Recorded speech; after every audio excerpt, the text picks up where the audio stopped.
Did you know there's a Bible story about a wedding crasher who faced the ultimate punishment?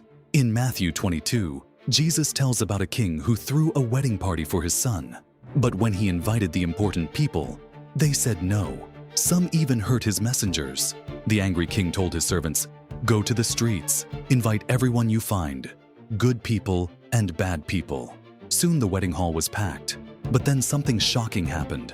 The king walked through his guests and spotted one man wearing regular clothes instead of wedding garments. "Friend," the king asked, "how did you get in here without proper wedding clothes?"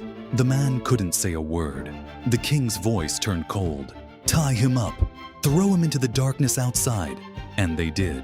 The man was cast into outer darkness, where there was crying and grinding of teeth.